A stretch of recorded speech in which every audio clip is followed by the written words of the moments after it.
When you think of the issue of child labor, what comes to mind? Perhaps images of sweatshops in a third world country. Well, a new report from a Maine government agency says illegal child labor is happening here and kids are getting hurt.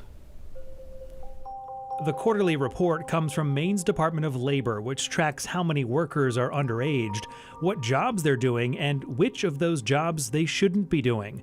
Many employers have had to hire younger workers because of the extremely tight labor market. In fact, applications for minors to work jumped nearly 75% between 2017 and 2022. And so far in 2023, the department has handled more than 4,700 work permits.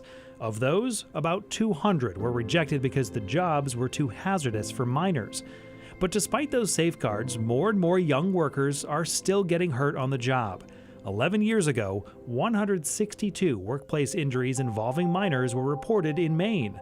A decade later, that number was twice as high.